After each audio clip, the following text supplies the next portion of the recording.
Okay, I am finally gonna be able to do this. I've been wrestling with delivery people and nap times, and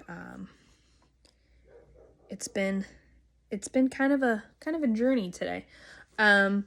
Anyway, I have tried this a couple times and I've taken a bunch of notes, and I didn't like where it was going originally, so I'm gonna do some bullet points so I stay on topic.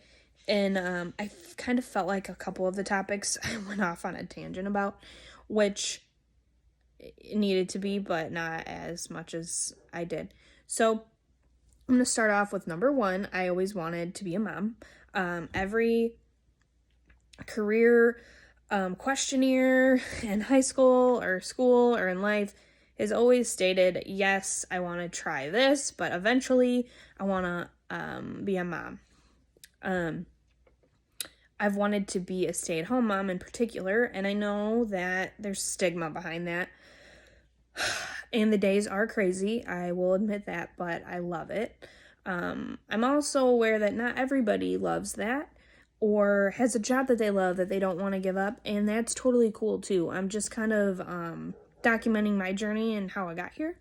But anyways, I love it. This is my passion, and I'm very grateful to get to be able to do this. I'll never forget, I would sit on my grandma's couch and just talk to her all the time about, boyfriends or future or my interests. And it would always come back to me wanting to be a mom one day. My dad always wanted me to be like an attorney or something of that nature. And I think he knows that I'm where I'm supposed to be now, but I would go over there and talk to her. And we always got along really well because she was a stay-at-home mom when her kids were little, and she always just said how much she loved it. And her and I are a lot alike in that aspect. We have a lot of the same interests, and I think that's why we got along so well. But she was one of my biggest advocates for this, so shout out to Grandma Judy. Thank you. But I talked about it all the time. I told my mom that. My mom was also another one. Like, she was seriously the best mother ever, and she still is. We did not miss out on anything, and she always made it fun, and she seemed like she was enjoying it with us, and I wanted that growing up as well with my family. Unfortunately, I married somebody that wanted that too, for his family. He, works a lot, but he is around, hands-on, 110%, so I'm really thankful for that too. And if you are in this situation right now, I want to just give my sincere, heartfelt love to you. It is such a hard thing to want to be a mom and struggle to get there. I think it can even be comparable to like a career. You really want to get there, or you've gotten there, and you're really struggling. Like, I feel like the hardest part was, we were created as a being, or we happened as a being, however you want to put it. And we came here to procreate. That is like our main primal job, and I couldn't do it. It was really hard to accept that for a long time, especially that I couldn't do it on my own. I sometimes struggle with that still, but I have gotten over the fact that, we all have our journeys differently than one another, and they all have peaks and valleys, and that's just one of my valleys that I'm gonna have to go through. But secondly, I wanted to say that if you are going through this and you feel like there is no hope, or that you've tried everything, I want you to talk to yourself. I know that sounds silly, even if it's in your head or in a mirror, and just, you know what, you can do this. I promise. No matter what way you want to pursue it, don't give up. It is seriously the hardest thing to go through, to have to accept that you can't do this on your own. But you know what?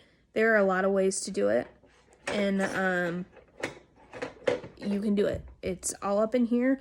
You can You can persevere and you will get there. I promise. I'll never forget. I was deep in a peak. COVID had just come out. We hadn't done lockdown or anything yet, but it was circulating, and I was driving 2 days a week, an hour each way, to a fertility acupuncturist. And it was just like it hit me that I was so deep involved that it was affecting everything I did. And I wasn't stopping there. I was just going to do it. I didn't know how I was going to do it or what it was going to take, but I would turn on a little Ariana Grande, 7 Rings, and I just would jam the whole way there, and I just had it in my head that it didn't matter what it was going to take, that I was going to get here. And I don't know if that's what really helped me, but I think that the mind is also a pretty powerful thing, and if you just keep telling yourself that you can do it, then one way or another you'll get there. So if you're out there and struggling, there's a way, and you will find it. It might not be the way that you thought, but you will find it. And if you want it to also be a certain way, this was another thing I wanted to preface. Don't let anybody tell you what way you should be a mom or if you shouldn't. I was such a little quiet mouse in the beginning, and I just kind of put my head down, and I allowed people to give me their 2 cents in like kind of a derogatory fashion sometimes. Like, well, maybe you're just not, made to be a mom, or maybe you're supposed to help somebody else, which could very well be, or, you can do foster care, or, it's just not the right time right now, or, you know what, there's a plethora of things, and hearing those things are some of the hardest things to hear. And if you've heard those things, and if you haven't heard those things, and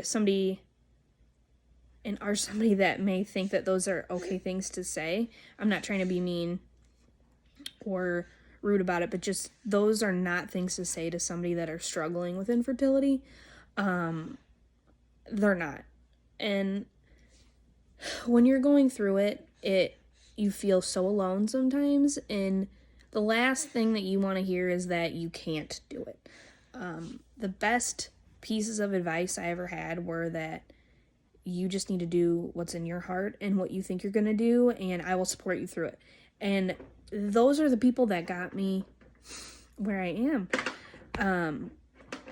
If you are that person, just know that I am always here for support. If you ever need anything, if you want to reach out, I totally understand what you're going through, and it's hard. Also, if you want to tell that person that that's not how you feel, and that you would prefer that they say it a different way, or that they not say it at all, you can do that in a nice way. This is another example for me.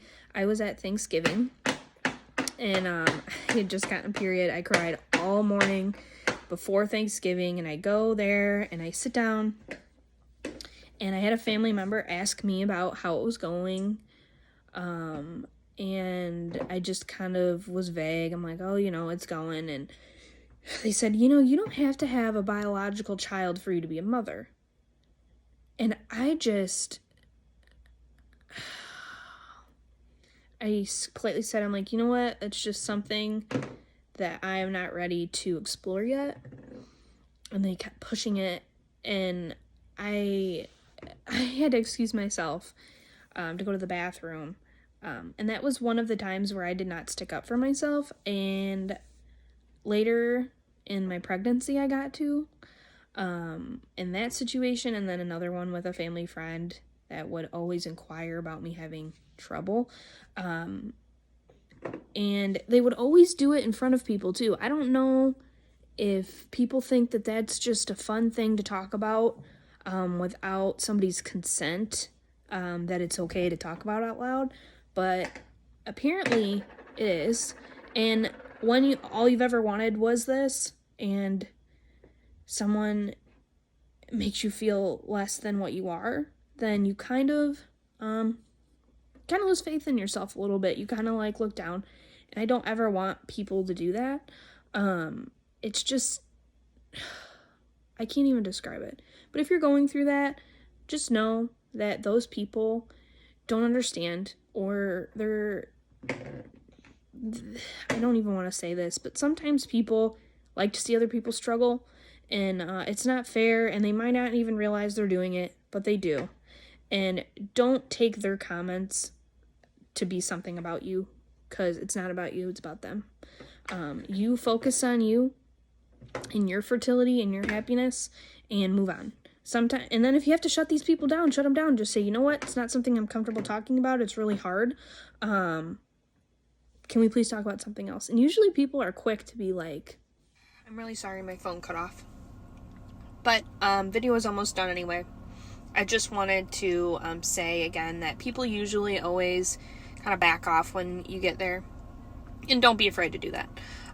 Anyway, that was my wanting to become a mom story. The rest is yet to come in the series, and hopefully in the future. I hope you like the video or can relate to it. And if you have any questions, comments, or concerns, please let me know.